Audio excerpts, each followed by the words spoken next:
कक्षा 10 सामाजिक ज्ञान चैप्टर नंबर 1 स्वर्णिम भारत।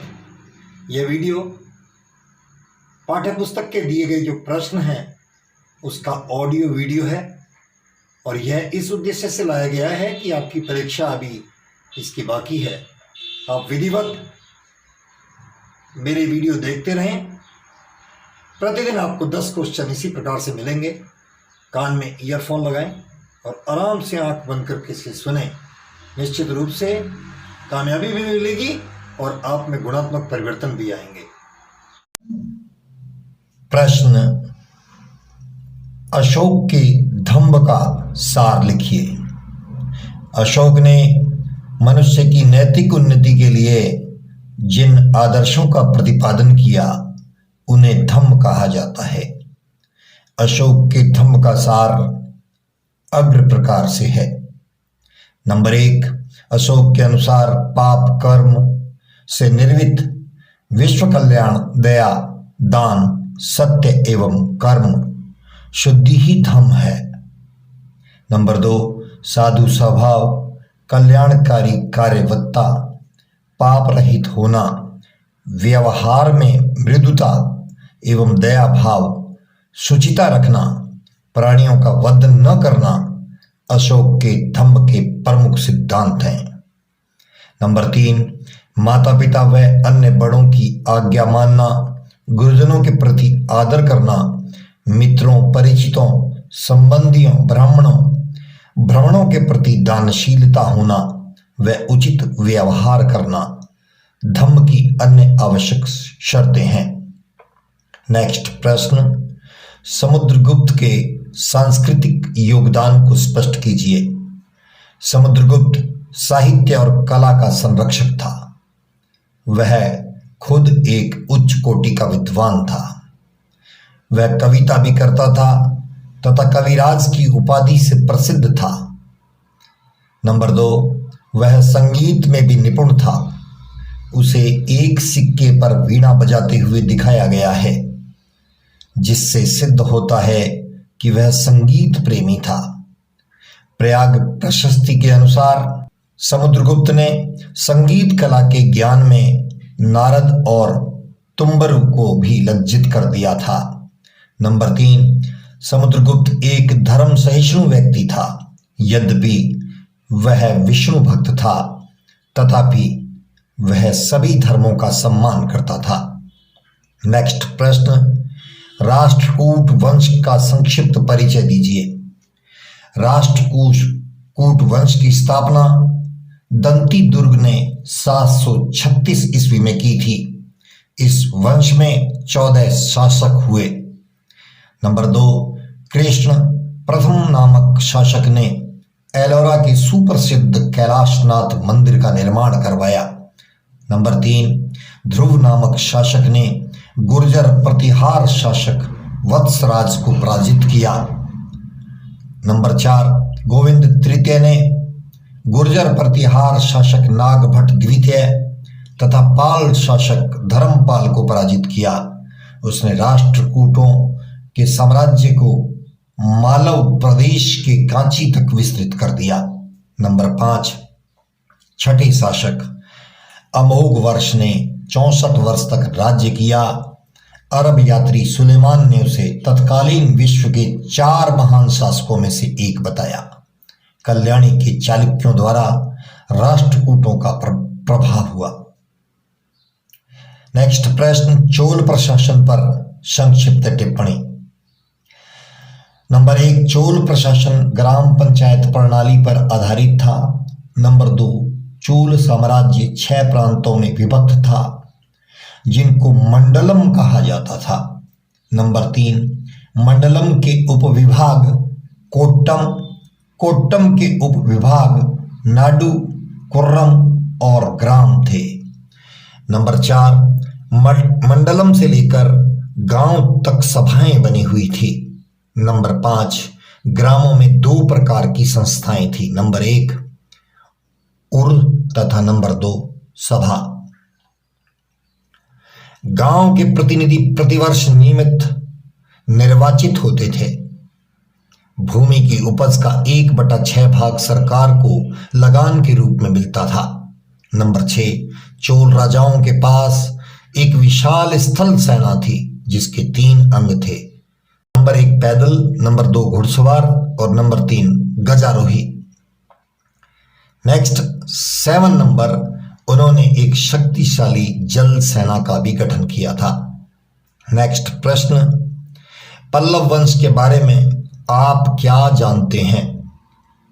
पल्लव वंश के शासक अर्काट मद्रास, त्रिशनापल्ली तथा तंजौर के आधुनिक जिलों पर राज्य करते थे।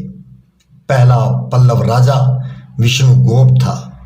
सिंह विष्णु 6ठी शताब्दी ईस्वी के उत्तरार्ध में सिंहासन पर बैठा प्रमुख पल्लव राजा थे। महेंद्र वर्मा प्रथम, नरसिंह वर्मा प्रथम, महेंद्र वर्मा द्वितीय, परमेश्वर वर्मा प्रथम व द्वितीय, नंदी वर्मा प्रथम व द्वितीय तथा अपराजित। नरसिंह वर्मा ने 642 ईस्वी में पुलकेशिन द्वितीय को हराया था। प्रारंभिक पल्लव राजाओं ने महाबलीपुरम नगर की स्थापना की तथा अनेक मंदिरों का निर्माण करवाया।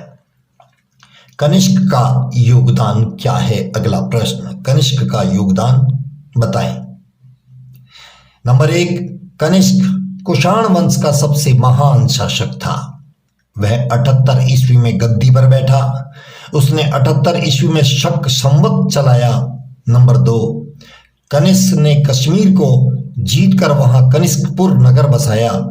नंबर 3, उसने काशगर, यारकंद तथा खोतान पर भी विजय प्राप्त की। नंबर 4, वह बौद्ध धर्म का संरक्षक था। उसने कश्मीर के कुंडल वन में 4थी बौद्ध संगति आयोजित की। नंबर 5, उसके समय में गंधार शैली तथा मथुरा शैली का भी पर्याप्त विकास हुआ। कनिष्क साहित्य तथा कला का संरक्षक था। उसके दरबार में अश्वघोष, वसुमित्र, नागार्जुन, चरक, मातंग, दिवाकर, पाशर्व जैसे उच्च कोटि के विद्वान रहते थे। उसके समय में बौद्ध धर्म की महायान शाखा का उदय हुआ। निबंधात्मक प्रश्न, महाजनपदों का उल्लेख करते हुए राजस्थान के प्रमुख जनपदों का परिचय दीजिए। उत्तर वैदिक काल में अनेक जनपदों का उदय हुआ। अब जनजातीय व्यवस्था नष्ट हो गई थी तथा छोटे छोटे जनों का स्थान जनपदों ने ग्रहण कर लिया था। 6ठी शताब्दी ईस्वी पूर्व में उत्तर भारत में अनेक विस्तृत तथा शक्तिशाली स्वतंत्र राज्यों की स्थापना हुई जो महाजनपद कहलाए। प्रसिद्ध बौद्ध ग्रंथ अंगुत्तराय निकाय के अनुसार उस समय भारत में 16 महाजनपद थे। नंबर 1 काशी, नंबर 2 कुरु, number 3 Anga, number 4 Magadha, number 5 Vajji, number 6 Malla, number 7 Chedi, number 8 Vatsa, number 9 Kaushal, number 10 Panchal, number 11 Matsya, number 12 Surasena, number 13 Ashmaka, number 14 Avanti, number 15 Gandhara और नंबर 16 कंबोज। उपरोक्त 16 महाजनपदों में 2 प्रकार के राज्य थे, राजतंत्र और गणतंत्र। राजस्थान के प्रमुख जनपद, यूनानी आक्रमण के कारण मालव, शिवी, अर्जुनयन आदि जातियां राजस्थान में आकर निवास करने लगी। इस प्रकार राजस्थान के पूर्वी भाग में जनपदीय शासन व्यवस्था का सूत्रपात हुआ। राजस्थान के प्रमुख जनपद, नंबर 1 जांगल। वर्तमान बीकानेर और जोधपुर के जिले महाभारत काल में जंगल देश कहलाते थे। इस जनपद की राजधानी अहि छत्रपुर थी, जिसे इस समय नागौर कहते हैं। बीकानेर के शासक जांगल देश का स्वामी होने के कारण खुद को जांगलधर बादशाह कहते थे। नंबर 2 मत्स्य। वर्तमान जयपुर के आसपास का क्षेत्र मत्स्य महाजनपद के नाम से पुकारा जाता था। इसका विस्तार चंबल के निकटवर्ती पहाड़ियों से लेकर सरस्वती नदी के जंगल क्षेत्र तक था। आधुनिक अलवर एवं भरतपुर के कुछ क्षेत्र भी इस महाजनपद के अंदर शामिल थे। इसकी राजधानी विराट नगर थी, जिसे वर्तमान में बैराट कहा जाता है। मत्स्य पर पहले चेदी राज्य का अधिकार था, परंतु कालांतर में इस पर मगध साम्राज्य ने अधिकार कर लिया। नंबर 3, शूरसेन। यह आधुनिक ब्रज क्षेत्र में स्थित था। इसकी राजधानी मथुरा थी। महाभारत के अनुसार यहाँ यादव वंश का शासन था। इस महाजनपद के अंतर्गत भरतपुर, धौलपुर तथा करौली जिले के अधिकांश भाग शामिल थे। अलवर जिले का पूर्वी भाग इसके अंतर्गत शामिल था। भगवान श्री कृष्ण इसी जनपद से संबंधित थे। नंबर 4, शिवी। शिवी जनपद की राजधानी शिवपुर थी तथा राजा सुशीन था। कालांतर में दक्षिणी पंजाब की यह जाति राजस्थान के मेवाड़ क्षेत्र में निवास करने लगी। चित्तौड़गढ़ के निकट स्थित नगरी इसकी राजधानी थी। मेवाड़ के अनेक स्थानों से शिवियों के सिक्के प्राप्त हुए। अभिलेखों के अनुसार इसका प्रसार पश्चिम से लेकर दक्षिण पूर्व तक था। नेक्स्ट प्रश्न, मौर्यकालीन प्रशासन एवं समाज का वर्णन कीजिए। मौर्यकालीन प्रशासन। मौर्यकालीन भारत में पहली बार केंद्रीकृत शासन व्यवस्था की स्थापना करने वाले थे। मौर्यकालीन प्रशासन की प्रमुख विशेषताएं। नंबर 1, केंद्रीय प्रशासन। केंद्रीय प्रशासन को निम्नलिखित बिंदुओं के अंतर्गत वर्णित कर सकते हैं। नंबर 1, राजा। राजा अपने साम्राज्य का सर्वोच्च अधिकारी था। राजा की समस्त शक्तियां उसके हाथ में केंद्रित थी, परंतु वह निरंकुश नहीं होता था। कौटिल्य के अनुसार राज्य के 7 अंग होते थे: राजा, अमात्य, जनपद, दुर्ग, कोष, सेना और मित्र। नंबर 2, मंत्री परिषद एवं मंत्रिण। शासनकाल में सम्राट की सहायता के लिए एक मंत्री परिषद होती थी। राज्य के दैनिक प्रशासन के लिए 3 या 4 मंत्रियों की नियुक्ति की जाती थी, जिन्हें मंत्रिण कहा जाता था। राजा द्वारा मुख्यमंत्री व पुरोहित की नियुक्ति उनके चरित्र की भली भांति जांच करने के बाद की जाती थी। नंबर 3, तीर्थ तथा महामात्र। शासन की सुविधा की दृष्टि से केंद्रीय शासन 18 विभागों में बटा हुआ था, जिन्हें तीर्थ कहते थे। तीर्थों के अध्यक्ष को महामात्र कहा जाता था।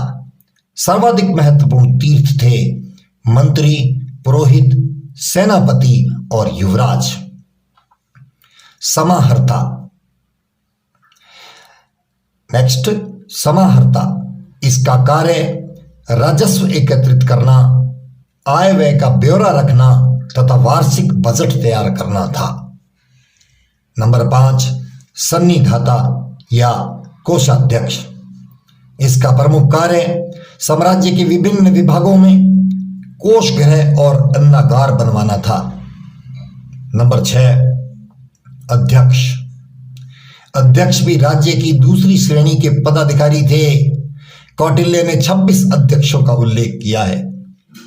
प्रमुख अध्यक्ष थे कोषाध्यक्ष, सीताध्यक्ष, प्रणयाध्यक्ष, सूत्राध्यक्ष, लूनाध्यक्ष, विविधताध्यक्ष, लक्षणाध्यक्ष, मुद्राध्यक्ष, पौतवाध्यक्ष और बंधनगारा अध्यक्ष, आठविक आदि।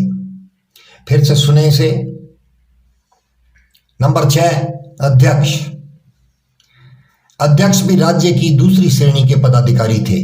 कौटिल्य ने 26 अध्यक्षों का उल्लेख किया है। प्रमुख अध्यक्ष थे कोषाध्यक्ष, सीता अध्यक्ष जो कृषि से संबंधित था, पणयाध्यक्ष जो व्यापार से संबंधित था, सूत्राध्यक्ष कताई बुनाई से, लूनाध्यक्ष बूचड़खाने से, विविता अध्यक्ष चारागाह से, लक्षणा अध्यक्ष मुद्रा से, मुद्रा अध्यक्ष पौतवा अध्यक्ष, बंधनागार अध्यक्ष अटाविक आदि। नंबर 2, प्रांतीय शासन। अशोक के समय में मौर्य साम्राज्य 5 प्रांतों में बटा हुआ था। नंबर 1, उत्तरापथ राजधानी तक्षशिला। नंबर 2, अवंती राष्ट्र राजधानी उज्जैनी। नंबर 3, कलिंग राजधानी तोसली। नंबर 4, दक्षिणापथ राजधानी सुवर्णगिरी। नंबर 5, मध्य देश राजधानी पाटलिपुत्र। प्रांतों का शासक राजकुमार या आर्यपुत्र होता था। प्रांत आहारों या विषयों में विभक्त थे या जिलों में विभक्त थे। विषय का प्रमुख अधिकारी विषयपति होता था। जिले का प्रशासनिक अधिकारी स्थानिक होता था जो समाहर्ता के अधीन था। प्रशासन की सबसे छोटी इकाई का मुखिया गोप था जो 10 गांवों का शासन संभालता था। समहर्ता के अधीन प्रदेष्ट्री नामक अधिकारी होता था जो स्थानिक गोप व ग्राम अधिकारियों के कार्यों की जांच करता था। नंबर 3, नगर शासन। मैगस्थनीज के अनुसार नगर का शासन प्रबंध 30 सदस्यों का एक मंडल करता था जो 5-5 सदस्यों की 6 समितियों में विभक्त था। इनके नाम थे उद्योग शिल्पों का निरीक्षण, विदेशियों की देखरेख, जन्म मरण का लेखा जोखा, व्यापार वाणिज्य की देखरेख, उद्योगों की देखभाल, बिक्री कर वसूलना आदि। सैन्य व्यवस्था। नंबर 4, सैन्य व्यवस्था। चंद्रगुप्त मौर्य ने एक विशाल सेना का गठन किया था जिसमें 46 लाख पैदल, 30,000 अश्वारोही और 36,000 गजारोही तथा 24,000 रथी सैनिक थे। उनके पास एक जल सेना भी थी। इस संपूर्ण सेना का प्रबंध के लिए 5-5 सदस्यों की 6 समितियां बनी हुई थी। ये समितियां जल सेना, रसद, पैदल सेना, अश्वारोही सेना, रथ सेना तथा हाथी सेना का प्रबंध करती थी। नंबर 5, न्याय व्यवस्था। सम्राट न्याय प्रशासन का सर्वोच्च अधिकारी होता था। निचले स्तर पर ग्राम न्यायालय थे।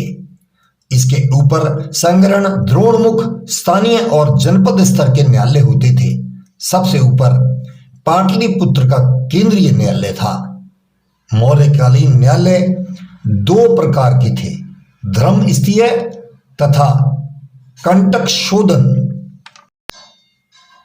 धर्मस्थलीय न्यायालयों में दीवानी मुकदमों की सुनवाई की जाती थी। इनका निर्णय धर्मशास्त्र में निपुण 3 धर्मस्थ या व्यावहारिक और 3 अमात्य करते थे। कंटक शोधन न्यायालय। न्यायालयों में फौजदारी मुकदमों की सुनवाई की जाती थी। 3 अमात्य तथा 3 प्रतिष्ठी मिलकर मुकदमों का निर्णय करते थे। न्यायाधीशों को धर्म, व्यवहार, चरित्र तथा राज शासन का अध्ययन करके ही दंड का निर्णय करना पड़ता था। अब आता है नंबर 6, मौर्यकालीन गुप्तचर व्यवस्था। गुप्तचर व्यवस्था 2 प्रकार की थी। नंबर 1 संस्था, नंबर 2 संचार। संस्था श्रेणी के गुप्तचर एक ही स्थान पर रहकर काम करते थे और संचार श्रेणी के गुप्तचर एक स्थान से दूसरे स्थान पर रहकर कार्य करते थे। मौर्यकालीन समाज। मौर्यकालीन समाज की प्रमुख विशेषताएं इस प्रकार थी। नंबर 1, कौटिल्य के अनुसार वर्णाश्रम व्यवस्था सामाजिक संगठन का आधार थी। नंबर 2, 4 वर्णों के अतिरिक्त अनेक जातियां भी विद्यमान थी, जैसे निषाद, पार्शव, रथकार, क्षता, सूत, चंडाल आदि। नंबर 3, मैगस्थनीज के अनुसार समाज 7 जातियों में बटा हुआ था। दार्शनिक, किसान, पशुदानव व शिकारी, कारीगर या शिल्पी, सैनिक, निरीक्षक, सभासद या अन्य शासक। मैरिस्तीनीज ने अपने वर्गीकरण में जाति, वर्ण और व्यवसाय के अंतर को भुला दिया। स्त्रियों की स्थिति को अधिक उन्नत नहीं कहा जा सकता था, परंतु स्मृति काल की अपेक्षा वह अधिक अच्छी स्थिति में थी तथा उन्हें पुनर्विवाह व नियोग की अनुमति थी। नेक्स्ट प्रश्न, गुप्त वंश के प्रमुख शासकों का वर्णन करते हुए इस काल की सांस्कृतिक उपलब्धियों को लिखना है। गुप्त वंश के प्रमुख शासक एवं उनकी सांस्कृतिक उपलब्धियां। नंबर 1, चंद्रगुप्त प्रथम 320 से 335 ईस्वी पूर्व। घटोत्कच का पुत्र चंद्रगुप्त प्रथम गुप्त वंश का प्रथम स्वतंत्र तथा शक्तिशाली शासक था। घटोत्कच का पुत्र चंद्रगुप्त प्रथम गुप्त वंश का प्रथम स्वतंत्र एवं शक्तिशाली शासक था। उसने लिच्छवी वंश की राजकुमारी कुमार देवी से विवाह किया। उसने महाराज धीराज की पदवी धारण की। उसने 319 से 320 में गुप्त संवत चलाया। नंबर 2, समुद्रगुप्त चंद्रगुप्त प्रथम के पुत्र समुद्रगुप्त का आदर्श दिग्विजय तथा भारत का एकीकरण था। उसने आर्यवर्त, आठविक राज्यों तथा दक्षिण पथ के राज्यों पर विजय प्राप्त की। उसकी विजयों तथा सैन्य शक्ति से भयभीत होकर सीमांत राज्यों एवं गणराज्यों ने समुद्रगुप्त की अधीनता स्वीकार कर ली। पड़ोसी विदेशी राज्यों ने भी समुद्रगुप्त से अधीन मैत्री कर ली। समुद्रगुप्त ने अपनों विजयों का उपलक्ष्य में एक अश्वमेध यज्ञ भी आयोजित किया। समुद्रगुप्त एक वीर योद्धा था, महान विजेता तथा कुशल प्रशासक था। वह उच्च कोटि का विद्वान था तथा कविराज कहलाता था। वह ललित कलाओं में भी निपुण था। वह संगीत में भी निपुण था। वह एक धर्म सहिष्णु व्यक्ति था तथा सभी धर्मों का समान रूप से आदर करता था। चंद्रगुप्त द्वितीय 380 से 1414 ईस्वी। समुद्रगुप्त का पुत्र चंद्रगुप्त द्वितीय भी गुप्त वंश का एक पराक्रमी शासक था। उसने नागवंश की कन्या कुबेर नागा से विवाह किया और अपनी पुत्री प्रभावती गुप्त का विवाह वकाटक नरेश रुद्रसेन से किया। चंद्रगुप्त द्वितीय ने शकों को पराजित कर पश्चिमी मालवा व गुजरात पर भी अधिकार कर लिया। शक विजय के बाद उसने विक्रमादित्य की उपाधि धारण की। कुमारगुप्त महेंद्रादित्य। कुमारगुप्त चंद्रगुप्त द्वितीय का पुत्र था। उसने नालंदा विश्वविद्यालय की स्थापना की। उसका राज्य सौराष्ट्र से बंगाल तक फैला हुआ था। स्कंदगुप्त वंश का एक पराक्रमी एवं शक्तिशाली शासक था। जूनागढ़ अभिलेख से ज्ञात होता है कि स्कंदगुप्त ने हुणों को पराजित कर दिया, अपने पराक्रम का परिचय दिया। उसने मौर्यों द्वारा निर्मित सुदर्शन झील का पुनर्निर्माण करवाया। गुप्त वंश की सांस्कृतिक उपलब्धियां। गुप्त सम्राट महान विजेता ही नहीं बल्कि योग्य शासक तथा साहित्य एवं कला के संरक्षक भी थे। इस काल की सांस्कृतिक उपलब्धियां निम्नलिखित रही हैं। नंबर 1, संस्कृत साहित्य की उन्नति। गुप्त काल में संस्कृत साहित्य की बहुत उन्नति हुई। कालिदास ने अभिज्ञान शाकुंतलम नाटक तथा रघुवंश और मेघदूत नामक महाकाव्यों की रचना की। शूद्रक ने मृच्छकटिकम तथा विशाखा दत्त ने मुद्रा राक्षस नामक नाटक लिखे। नंबर 2, विज्ञान के क्षेत्र में उन्नति। गुप्त काल में गणित, ज्योतिष, चिकित्सा, रसायन शास्त्र आदि से में भी अत्यधिक उन्नति हुई। आर्यभट्ट, वरामिहिर, ब्रह्मगुप्त आदि महान ज्योतिष और गणितज्ञ थे। इस काल में दशमलव प्रणाली का आविष्कार हुआ। महरौली में स्थित लौह स्तंभ, नालंदा से प्राप्त 80 फुट ऊंची बुद्ध की तांबे की मूर्ति तथा सुल्तानगंज से प्राप्त 7.5 फुट ऊंची बुद्ध की तांबे की मूर्ति से तत्कालीन धातु कला की उन्नति के प्रमाण मिले। नंबर 3, कला के क्षेत्र में उन्नति। गुप्त काल में वास्तुकला, मूर्तिकला, चित्रकला, संगीत कला को भी अत्यधिक उन्नति मिली।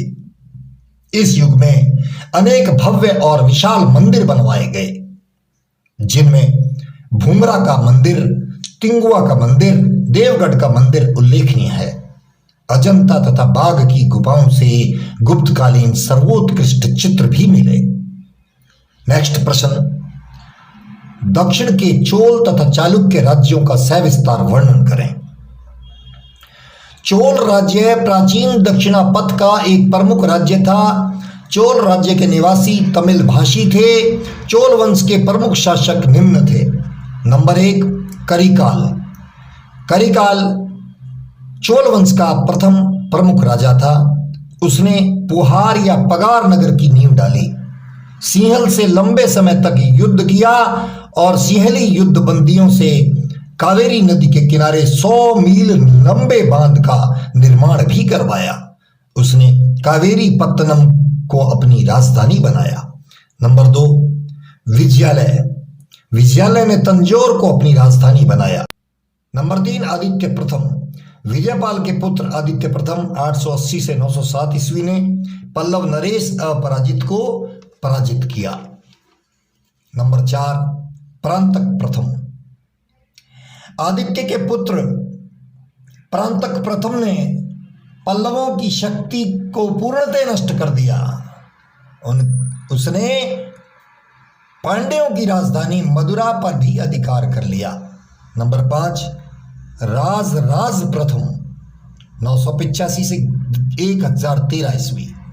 राज प्रथम ने संपूर्ण मद्रास, मैसूर, कुर्ग और सिंहल द्वीप जो श्रीलंका को जीतकर अपने अधीन कर लिया और वह संपूर्ण दक्षिणी भारत का एक छत्र सम्राट बना। उसने अपनी राजधानी तंजौर में राजेश्वर बृहदेश्वर मंदिर का निर्माण भी करवाया। नंबर 6, राजेंद्र प्रथम और अन्य चोल शासक।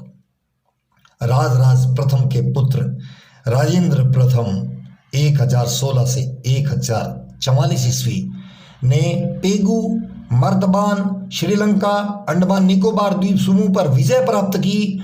उसने बंगाल तथा बिहार के शासक महिपाल को भी पराजित किया। उसने कलिंग पर भी विजय प्राप्त की। उसकी सेनाएं उड़ीसा, दक्षिणी कौशल, बंगाल और मगध होती हुई गंगा तक पहुंची। पूर्वी भारत की विजय के उपलक्ष्य में राजेंद्र प्रथम ने गंगैकोंड चोल की उपाधि धारण की। उसका पुत्र राजधिराज 1044 से 54 ईस्वी चालुक्य नरेश सोमेश्वर के साथ कोप्पम के युद्ध में लड़ता हुआ मारा गया, परंतु वीर राजेंद्र 1064 से 1069 ईस्वी ने चालुक्य को कुंडल संगमम के युद्ध में पराजित कर दिया। नंबर 7, कुलोतुंग प्रथम 1070 से 1022 ईस्वी। चोलों के उत्तराधिकार के संघर्ष में सिंहासन सन 1070 ईस्वी को राजेंद्र कुलोतुंग प्रथम को प्राप्त हुआ। कुलोतुंग प्रथम ने चालुक्य नरेश विक्रमादित्य को पराजित किया। नंबर 8, चोल साम्राज्य का अंत। राजेंद्र तृतीय चोल वंश का अंतिम शासक था। 13वीं शताब्दी के अंत में चोल साम्राज्य का अंत हो गया। दक्षिण के चालुक्य राज्य। दक्षिण के चालुक्य वंश के प्रमुख शासक। नंबर 1, पुलकेशिन प्रथम। वातापी के चालुक्य नरेश पुलकेशिन प्रथम अश्वमेध यज्ञ का आयोजन उनके द्वारा किया गया। नंबर 2, पुलकेशिन द्वितीय। पुलकेशिन द्वितीय चालुक्य वंश के सबसे प्रतापी शासक थे। उसने 660 ईस्वी में शासन ग्रहण किया।